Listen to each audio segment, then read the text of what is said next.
Hello and welcome to the Swan Song Podcast. My name is Ben Buddy Slack and I'm the founder of the Swan Song Project and the host of this podcast. The Swan Song Project is a charity. We're based here in Leeds, in England, and we help people who are facing the end of their lives or dealing with bereavement to write and record an original song.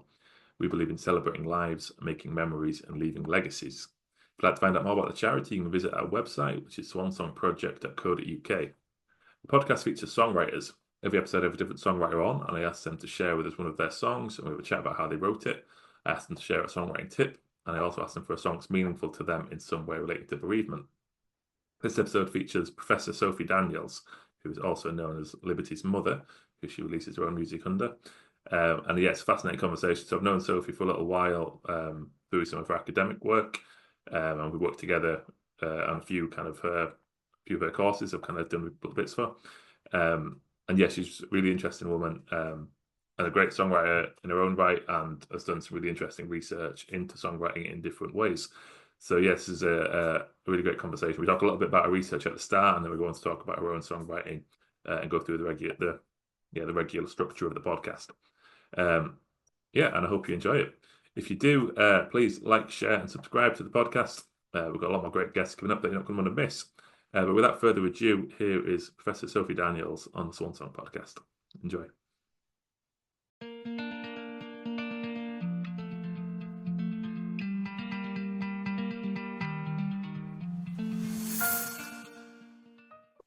Okay, today I'm here with Professor Sophie Daniels. Thanks for joining me, Sophie.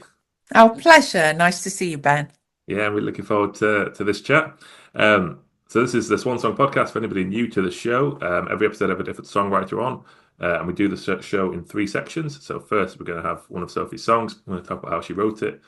In section two, we'll ask Sophie for a songwriting tip. And in section three, we'll talk about songs meaningful to Sophie in some way relating to bereavement. But before we get into the usual section of the show, as I mentioned, Sophie's a professor, and Sophie's been doing some very interesting research about songwriting. So I thought it'd be really nice to have a little bit of a chat about your research before we get into your music yourself. So Yeah, great. yeah, could you give us a quick summary of some of your research, Sophie? Oh, gosh. Well, I used to be involved in commercial songwriting for many years. And then, I don't know, maybe 15 years ago, I just started to gradually become more interested in everything that I would term as being non-commercial songwriting. And there are so many different ways that you can use songwriting, as you know, Ben. And of course, writing to explore or in some way heal from difficult experiences it is one of them. And I'd sort of put that in the category of well-being songwriting, which is a huge area. And then, of course, there's therapeutic songwriting. I'm not a therapeutic songwriter, but I do talk to and network with that community because I just think we can learn a huge amount about songwriting from them. The neurological side of things and all of the things that we can learn when we explore more about music and language and the brain. But the projects that I'm actively involved in myself, I mean, my current project is actually the second Liberty's Mother EP, which is a follow-on from what we're going to talk about today, the first one.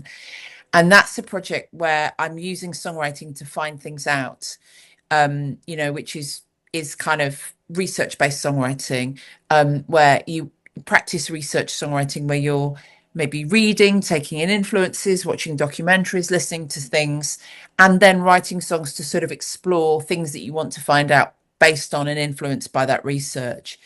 And the second Liberty's Mother EP is all about internalized sexism. So it's really about I've got a huge interest in gender equality in music, and I've done some work. Well, I'm a director of an organisation called the F List, who represent gender equality, and I've written a report for government, which went into the Women Inequalities Party, looking at inequality in gender and songwriting, and I became very interested in songwriting process, and wanted to use songcraft process to explore internalized sexism as Liberty's mother. And I asked 6 different women to write songs with me. about all different aspects of my experience of being a woman and what I think about women and songwriting, and also exploring my relationship with my late daughter Liberty, and thinking about how it would be if she were here now and she were a 14-year-old looking at the world. And I've just almost finished making a record with a brilliant woman called Dr. Catherine Ann Davies, who's also known as the Anchoress and is an award-winning record producer. And we've been exploring internalized sexism in the record production process. And I'm also involved in other projects. I'm involved in a research project working with a great songwriter called Lucy James and Middlesex University, where we're looking at how songwriting can help young care experienced people explore positive future identity for themselves. So using songwriting as an intervention to help form positive identity in the future. And we're feeding in research from the world of theatre into that. We're working with a great charity in Derby called Plus One. And I'm looking at another project at the moment with a great researcher in Norway, which is to do with passion and creativity in songwriting. So I've got loads of things going on, as you could probably tell, and they're all in this sphere of non-commercial songwriting, which is a surprisingly large area. Yeah, no, it's fascinating. It all sounds great. And so me and Sophie both spoke at the Saved by a Song conference, which was at ICMP in London, where Sophie works. Yeah, and you were presenting about why we write songs. Yes. So is that a big piece of research? Is that finished now? Yeah, I guess so. I will be writing up more about that in a book that I have planned. But it will sort of be forming chapters of the book. All the different projects that I've just spoken about they will all be comprised in that book. Why We Write Songs is a community research project where I brought together lots of different people who have different investments in songwriting, commercial and non-commercial, and we all came together to talk about why we write songs. So it was quite an open, inclusive community project, and my aim there was to bring together different people who write songs for different reasons and just kind of throw open the doors on I suppose the similarities between all the different types of songwriting, because it's people who write songs don't find this surprising, but people who don't might think, oh well, surely therapeutic songwriting is very different to commercial songwriting or end of life songwriting or artist-based songwriting. But actually there's so much common ground in amongst all these practices, and I'd really encourage people to think about that and to explore different types of songwriting. The world of commercial songwriting, I think, for a long time really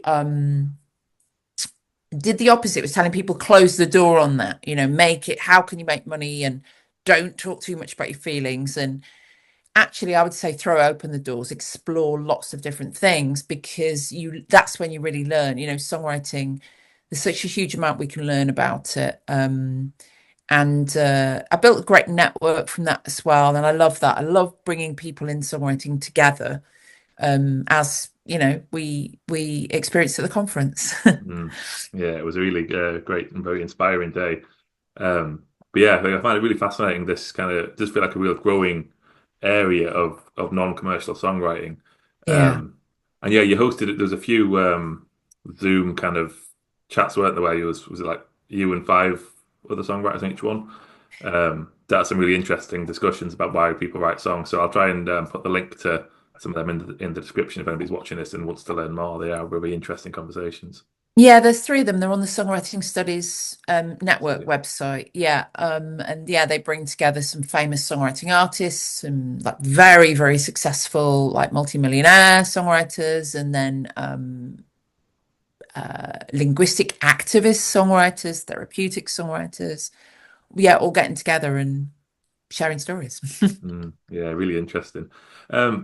And yeah, so I mentioned Sophie works at ICMP in London, and as part of your songwriting courses there's modules about this stuff, isn't there? There's like songwriting in communities, and so like I'm not sure how many universities do that on songwriting. Of have so one of the things I think is brilliant about what you guys do is I guess you're having that as part of the education.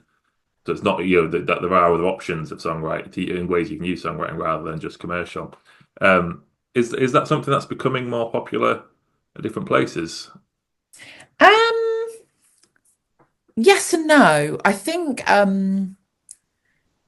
we've kind of been well ahead of the game in multiple respects. And I think it's quite tricky sometimes to navigate the territory. Again, that's something that you know about because when people do start writing about difficult experiences, you need a Mm, faculty who are trained and know how to navigate the boundaries and the different territory of that. And we've been very fortunate to bring together a great faculty and bring together, this big network of different kinds of songwriters. And now I've got quite a lot of different tutors who work with and for me, particularly on the two masters programs. We have two masters programs now, one that is a sort of more research based, more holistic, open songwriting program, and one that's a commercial songwriting program. And so we're able to kind of constantly triage, oh, well, this is well-being songwriting, or oh, now you've kind of turned that into a song that could be commercial, because of course, in a way, these boundaries are really false. mm, So many of the songs that we know and love that have made huge amounts of money. My favorite example being I Will Always Love You by Dolly Parton, which she wrote in order to explain to somebody she loved very much that she would be leaving a business relationship with them. And it was really important to her that Porter Wagner accept that, and he wouldn't. And so she drove home, wrote a song, drove back and sang it to him. And I love that story. I wish we could all navigate our life like that. mm. What a simple, Is quick way to save your relationship. is it true that she wrote that and Jolene on the same day? I'm sure I heard that somewhere. I don't know. I've got the book that we can refer to, which is the song teller, but it may well be the case. But yeah, of course, there's so many stories like that make the idea that what is a commercial song or not a commercial song like ridiculous. And I think we recognize that from the get-go at ICMP, and also going back to gender equality, because we had like a real well, we certainly had a gender diverse faculty, and now we're working really, really hard at all the other types of diversity. But you need loads of different people with different experiences to say, oh, it's okay to write that about that, and you don't have to record it and release it. And oh, now you have, and oh, now Whitney Houston wants to record it. It's kind of fluid thing, but you need to be quite experienced at navigating and amongst Mm, it as well, because you do need to sort of support people when they are researching or writing about difficult things sometimes. yeah, that's fascinating stuff. Yeah, I'm sure we could do a full hour just talking about this Yeah. kind of stuff. But yeah, I'll put links in the description if anybody listening to this is interested in finding out more about the courses at ICMP. I'll put the link there. And you're opening a site in the Leeds ICMP starting in September, isn't there? Which Yeah. I think is really good. We're going to have a site in Leeds and a site in Liverpool teaching songwriting, undergraduate songwriting. So that is exciting because not everybody can afford to or wants to live in London. Yeah. Yeah, yeah. Great stuff. So yeah, I'll put some links below if people want to find out more about all of those things. But yeah, let's get on to the regular schedule of the podcast. So we're going to talk about one of your songs to start with, Sophie. So which song of yours have you chosen to talk to us about? Right. We are going to talk about a song called I Can Love You From Here, which I wrote for my daughter, Liberty, who died in 2011. I'm so sorry. Who died in 2011. Yes, we are indeed in 2025. 14 years ago. Um, and Liberty was actually stillborn. She was my first child, and it was my first experience of motherhood. Stillbirth is a very traumatic experience, and like all traumatic experiences, something that we do not choose or ask for, and then something that ultimately perhaps we learn a great deal from, whether we choose to or not. And I wrote this song about 6 weeks after she died. And I wrote it quite consciously thinking about this is a song I've meant to write for a long time. And there's a beautiful quote from Joan Didion, actually, who said, I don't know what I think about something until I write about it. Mhm. And that's really what I was doing here. I was trying to actually find out how I could make peace with my experience in terms of love. And I wrote this song, I Can Love You From Here.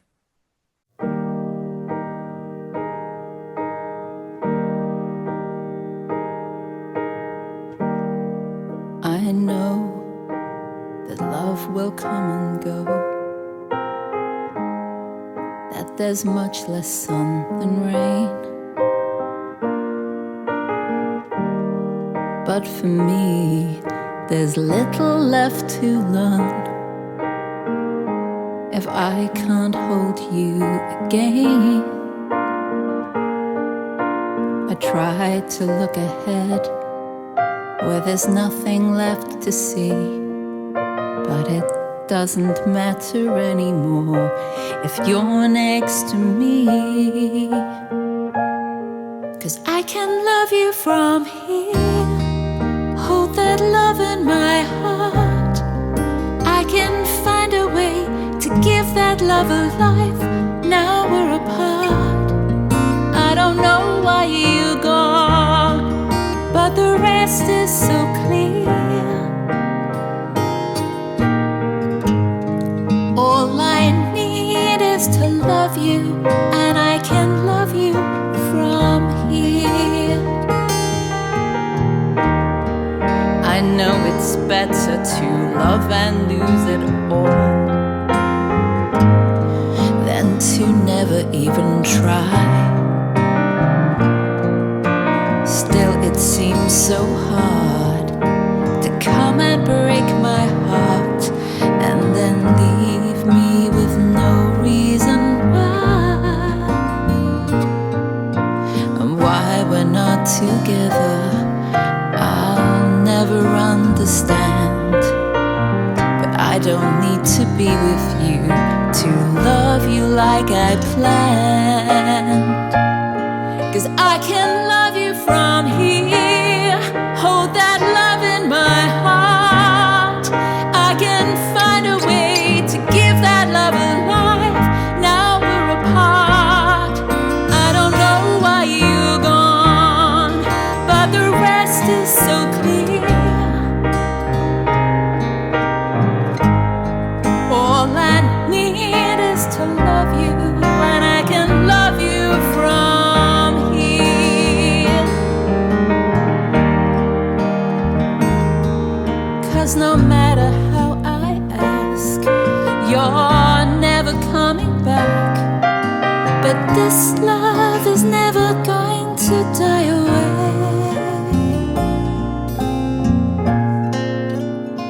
'Cause I can love you from here, hold that love in my heart. I can find a way to give that love a life. Now we're apart. I don't know why you're gone, but the rest is so clear. All I need is to love you. All I need is to love you, and I can love you from here.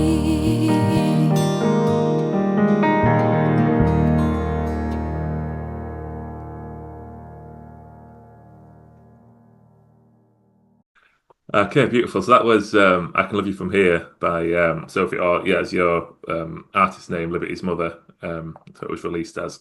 Yeah, it's a really beautiful, really powerful song, Sophie.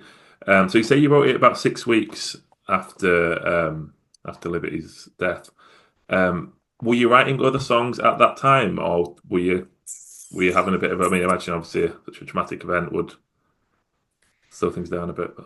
It's an interesting question that I'm not really sure.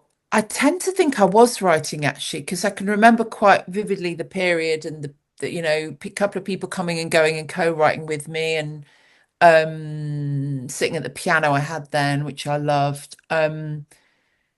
so I can't remember if I was sort of writing other things and then I wrote that. I can't remember those things, but I do remember that I'd had this idea in my brain for a song for years about like, what do we do when we love someone and they are no longer a part of our lives? And Mm.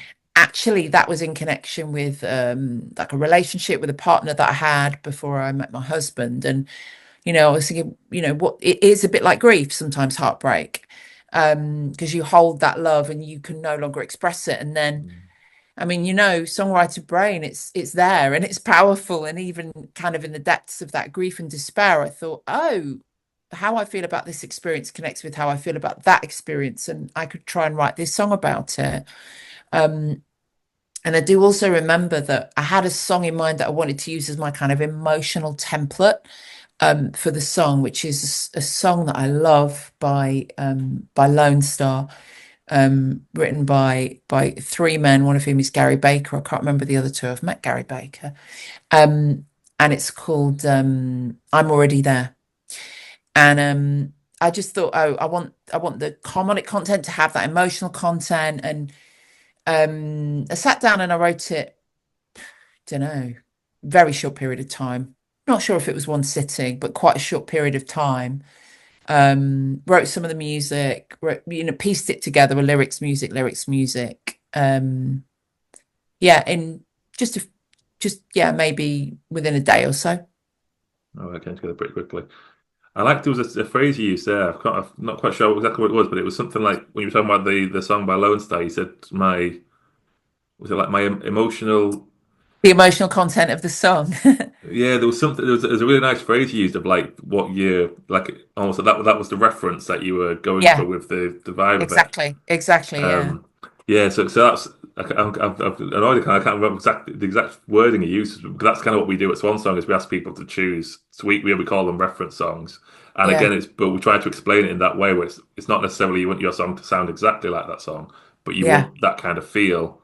And we yeah, often get people to choose a few of them and then try and like amalgamate something from them. yeah, But I think that's really interesting, isn't it? When it's like, and I definitely remember doing this a lot with my own songwriting, where it was I'd hear a song and there'd be something about it, and it's something I've got better at the more I've learned about songwriting. But it's like there's something about this song that I want to replicate, and I don't know what it yeah. is.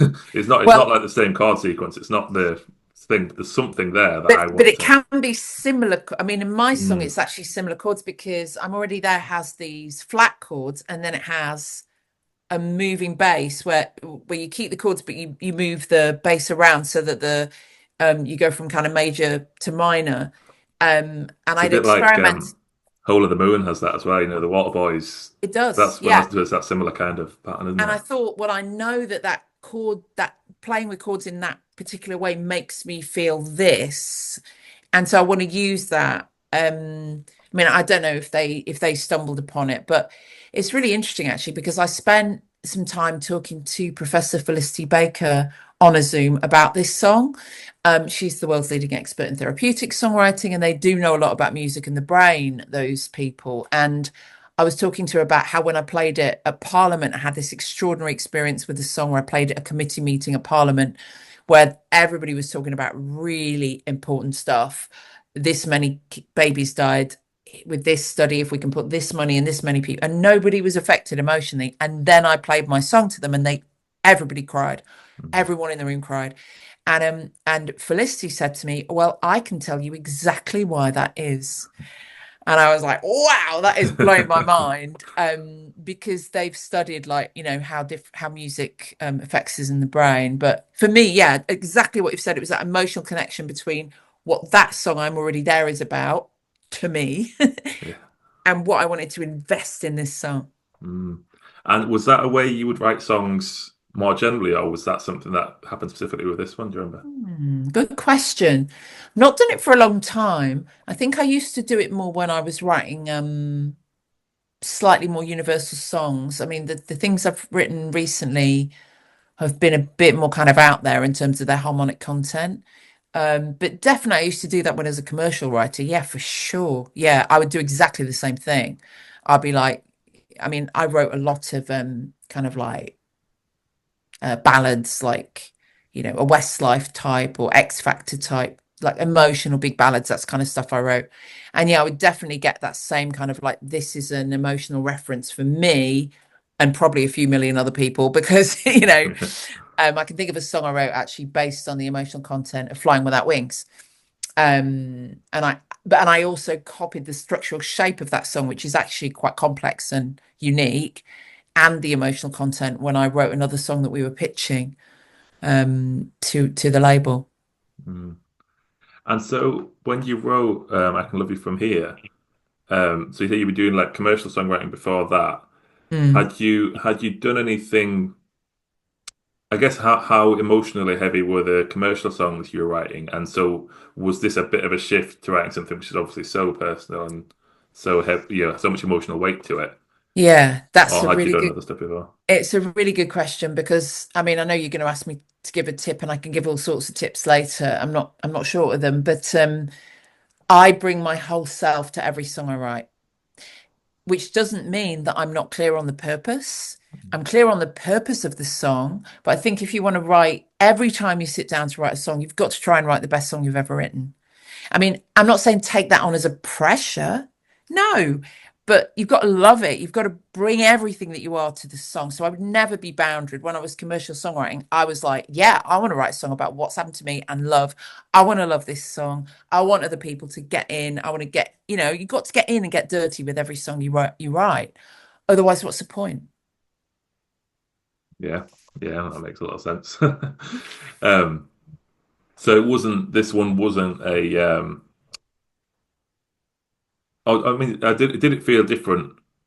And I guess was this one? I guess your aim wasn't it as a wasn't wouldn't have been as commercial as the other ones you were writing, maybe.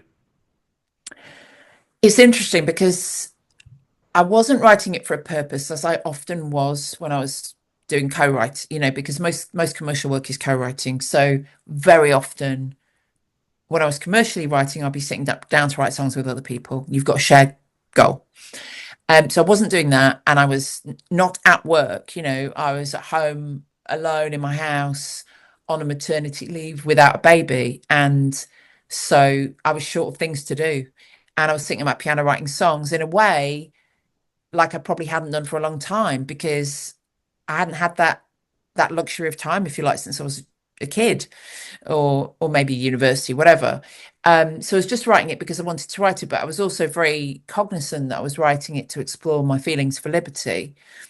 But funnily enough, very soon after that, I did start writing some songs to pitch. I remember a friend of mine and I wrote a couple of songs to pitch for the German Eurovision entrant at the time, and quite soon after that, I was working with a manager who asked me, "Oh, can I hear that song you've written?" And I ended up slightly changing the words and making a demo of it and pitching it for an artist in Nashville. And then we made a couple of different demos and switched the words a bit because of their agenda, which was actually a Christian agenda, and it never connected really. And then it was some time later when I switched the words back, refined them a little bit. And then one thing led to another, and I ended up playing it at a service at the Houses of Parliament for the Great and the Good on the All-Party Parliamentary Group for baby loss awareness. And that was when I was approached by a charity, and they said, "Will you record it?" And we decided to make an EP. And it's interesting to me that the song didn't connect with people when the words were kind of changed in the interim, the commercial version, if you like. And I actually think it is more likely now, counterintuitively, that a commercial artist would record it. I mean, I'm not looking for that to happen, not at all, but the song has to be what it wants to be in order to connect with people. And it's only when you find that connection that any song is successful in any way. That's such a fascinating thing, isn't it? Where like it just feels like there is that perfect, the lyrics and the melody that are meant to be together. And sometimes Yeah. if you mess with it, it's like That's why I say bring your whole songs, you bring your whole self to every song that you write. Otherwise, you've got no chance. yeah, yeah. And so when you wrote it in 2011, you weren't planning to release it No, for I quite a never long time. planned to do anything with it. Then I started working with this American manager, and we went on this kind of like slightly wild goose chase of this artist who was interested in it, and we had it vocaled, and various things happened, and it never came to anything. And then it was just a song that I would play at college events, and I didn't plan to do that, but I sometimes play at songwriters circles at college. And one of my students actually came along one night and played a really personal, really beautiful song. It was really brave, and it popped into my head I should play that song. And then I thought, nah, no one here will like that. And then I thought, no, come on, like if your students can show up and sing songs like that, you better step up. So I sang it, and it was really extraordinary to me, because I remember a really young boy, well, 18, kind of like dressed in all that heavy metal stuff, waited for me afterwards, and he said, I'm so happy that you played that song, and I lost my grandmother and it really meant something to me. And I was like, wow, like that, it just proves that magic, like that counterintuitive thing that we always say, in the particular lies the universal. When you share what's personal to you, you don't know who's going to connect with it.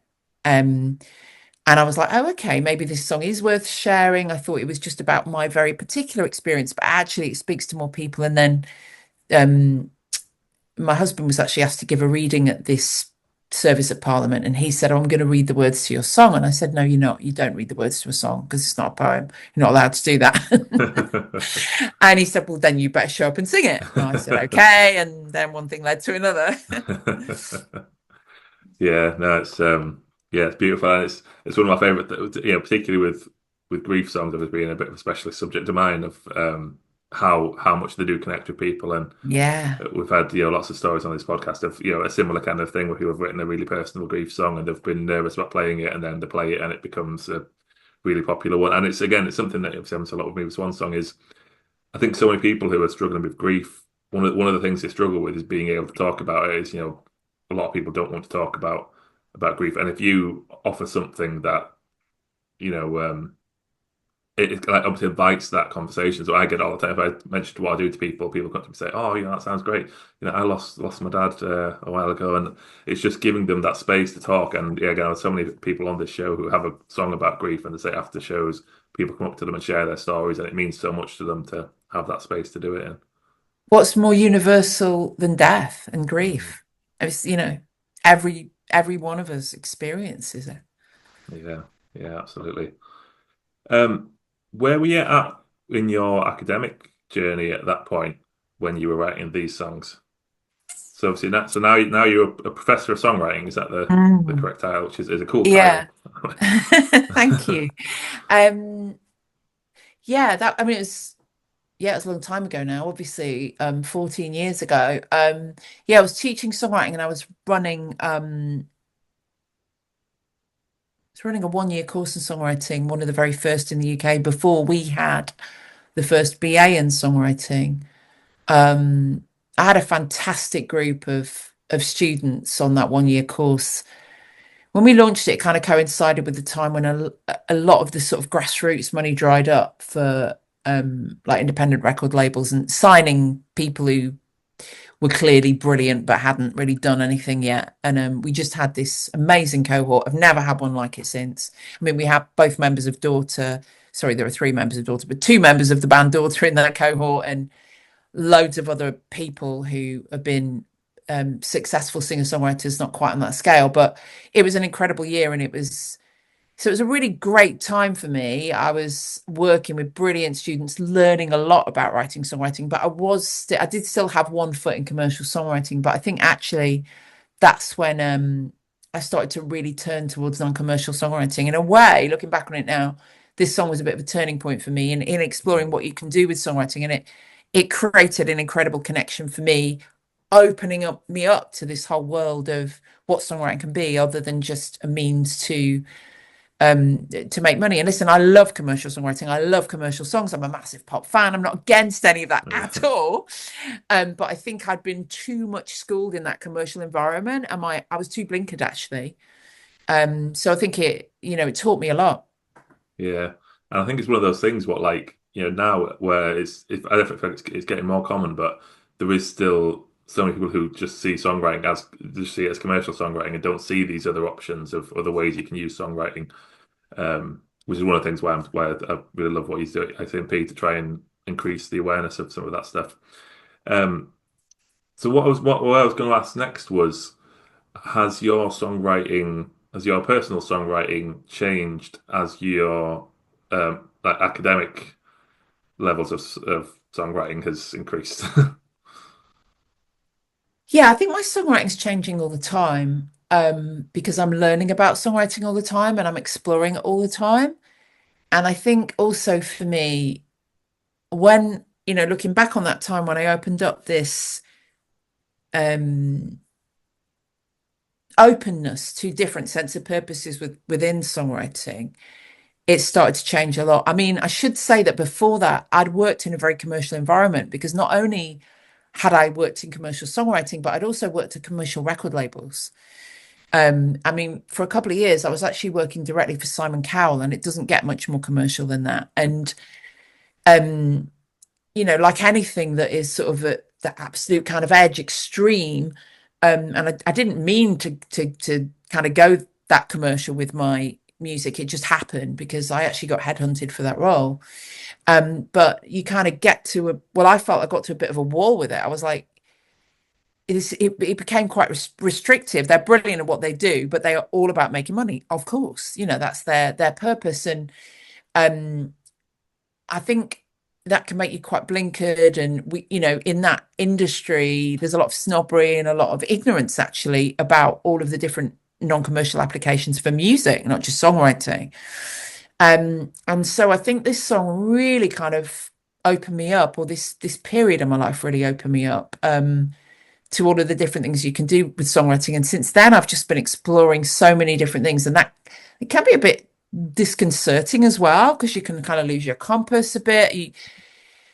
We all go through that when we study songwriting and when we explore songwriting. You do have to step out your comfort zone. A lot of us have a very, very strong connection with our music, and we see it as being part of our identity. And then when you start writing a song with somebody different, about something different, for a different purpose, and you drive home from that co-write and you think, I have no idea whether I like this song, which I've experienced, it really shakes you, because you have this fear actually of losing your connection with music, which, by the way, you never do when you step out your comfort zone. And no one should be scared of that, because it doesn't happen. You just grow your connection with music.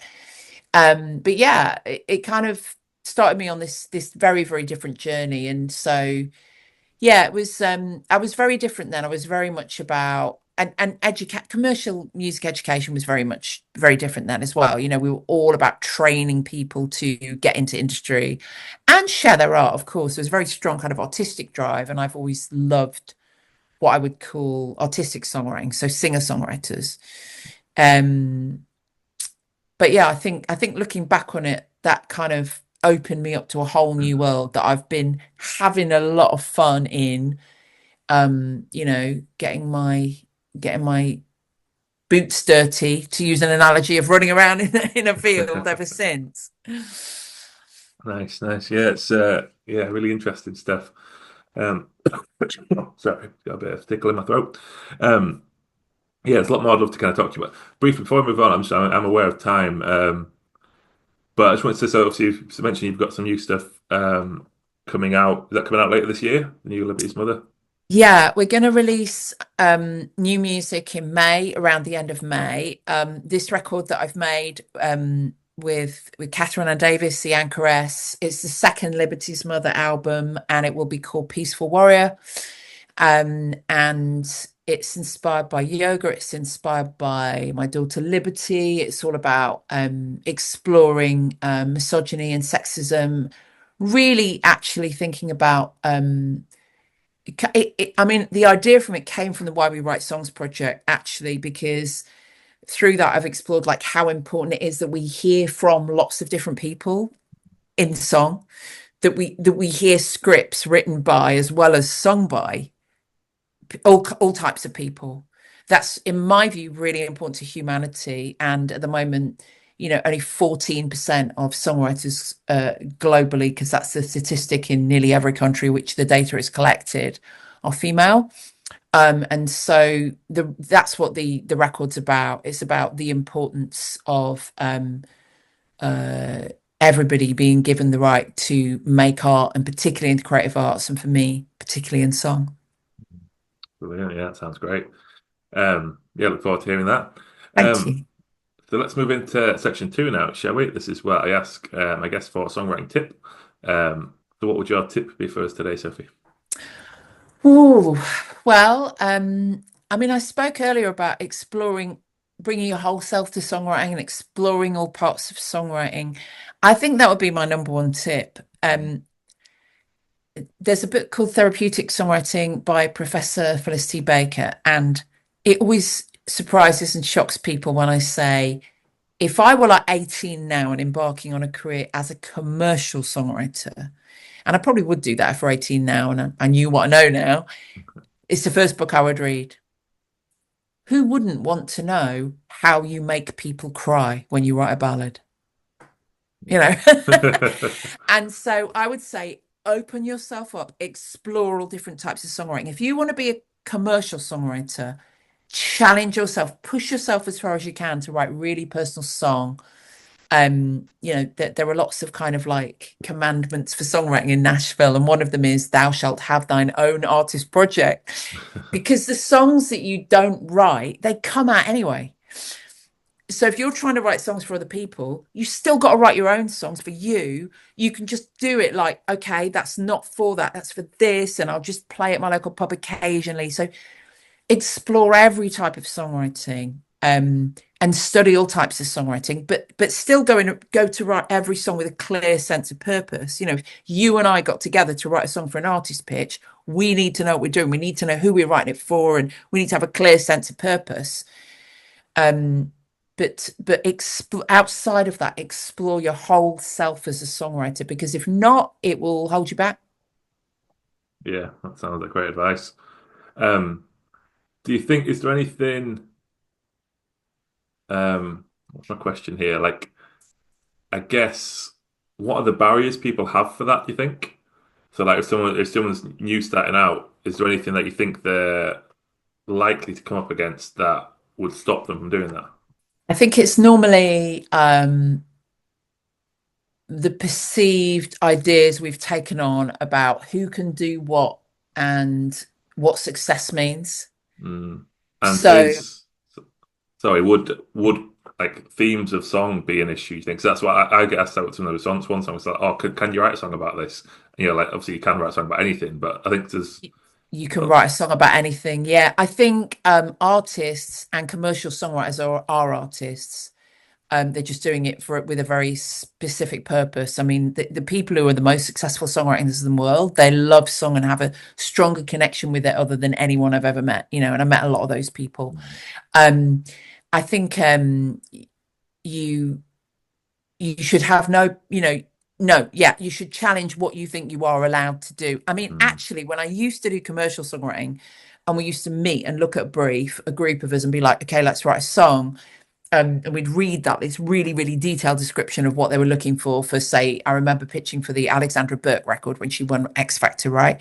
And we all read the brief, and then we all wrote songs, and we spent a load of money recording them, pitching them, and you don't get it. And then you listen to the radio one day, and the song comes on that obviously got the job, right? And you always go, I didn't think I was allowed to say that. Well, that's not what they said in the brief. So you always have to break the rules. I think, a lot of people think, oh, I'm too old, or this kind of person can't write that kind of music, or I have to prove to someone that I can do this. So I think it's yourself normally that's getting in the way, you know, and I would say have some coaching, get to know yourself. Yeah, that's really good. Yeah, and there is like so many examples, isn't there, where it's like, oh, that's where what you don't expect is what works really, really well. Yeah. Partly because of that juxtaposition within it. Have you heard of? I think they're called the Northern Boys. And it's I think it's three of them in the band, but one of them just dances. And it's these two old guys, and they do these but they're like really dirty, rude raps. And it's actually some of it's quite good, like rapping, and lyrics quite clever, but it's like really rude, loads of swearing and stuff in it. which then just makes it equally hilarious because it's these old guys who you wouldn't expect to be I doing think that I kind have of. seen it. I think a Yeah, friend of mine sent it to me at Christmas. It's brilliant. yeah, I mean, there's so many examples of true artists as well. Look at C6 Steve. You know, I think he had yeah, his first hit record in the 70s or something. You know, what I would just say is like, just that is art, and commercial pop music is art. Commercial pop music a year from now is what we don't know it is. It's highly creative. You've always got to do what you think is cool, whether or not anybody else thinks you can do it. And you've got to put your fingers in your ears and not listen to. That's very difficult. I make it sound easy. It's not. It's difficult because we've been brought up with this narrative. You've got to write songs about this. You can't talk about that. I look like this. I can't do that. But you've got to really call that stuff out when you're a songwriter, I think. yeah. Brilliant advice, Sophie. Maureen went peacefully and she went in my arms. I could speak to her, but it wasn't enough. There were still things I wanted to say to her. But the end product, even now I can't believe it. I think it's wonderful, you know, and it encapsulates everything of what I wanted it to do. And if I'm feeling down, I can play that and hopefully it'll lift me up. And if I'm feeling high, let's think about the good times. If you would like to help more people like John write songs in memory of loved ones, please donate to the Swan Song Project today. So let's move into section 3 now, shall we? This is where I ask my guests to share a song that's meaningful to them in some way related to bereavement. And what I'll do here is I'll put a link to the song in the description. So if you're not familiar with the song, you can go listen to it. Which song have you chosen for us for this section, Sophie? I've chosen a song by a brilliant singer-songwriter. I personally know a lot of singer-songwriters and I'm fans of some of them. And I'm a huge fan of Nadine, who I've met through my teaching work, and we've done some collaborative work together, and she's actually co-written on my new record. But I first heard this song of hers called Spring Will Come at the Paradise Bar in North London when she was playing a gig there.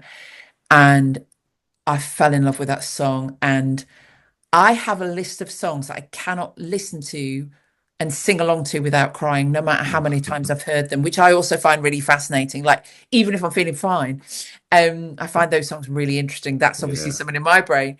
And this is one of them. And I just think it is the most beautiful, healing song. I connected with it as though it was about grief. It is actually she wrote it about the end of a relationship. So again, it's kind of recognizing that link. Yeah, and I always recommend it to people when they're grieving or when they're lost. And I've recommended it a few times recently with people who are really struggling with the global situation or the situation in America, because it talks about spring coming, and it talks, for me, the connection with human experience. And yeah, I love her voice. I mean, if you hear her sing in person, it sounds like she's singing into a microphone that cost £500,000. Yeah. No, it's a beautiful song. Spring Will Come. And so funny, linking back to what we talked about at the start of that kind of emotional sentiment song that's connected with other ones. There's a Tom Waits song called You Can Never Hold Back Spring, which I'm pretty sure it was a B-side from his Orphans collection.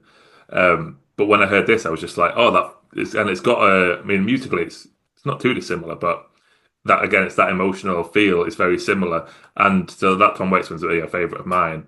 So when I heard this, I was immediately felt that connection to it. And one of the things that I love about it is that it can hold that hope without denying the sadness of the situation. It holds the hope, and in a metaphor that you can't deny. That's what I loved about the Tom Waits. I was like, you can't deny that you can't hold back spring, even no matter how sad you are, no matter how much you want your winter to last, you can't. And so it's one of those songs where even if you want to disagree with it, if you're in a really bad place, you can't, because you're like, oh, spring is going to come.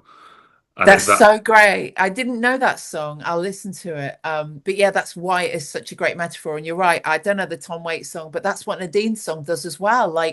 It's really hopeful, and it's exactly what you need when you are grieving. You need people who are keeping it really real, can offer you the fact, who can say to you, like, I'm not afraid to spend time with you and be really in the depths of despair, but I'm also not afraid to say to you that undeniably things will improve and Mm. spring will come. And I find that really, really helpful. That kind of being with people, and I think that's what this song offers. It offers a real real connection and a real lifeline for people who are struggling.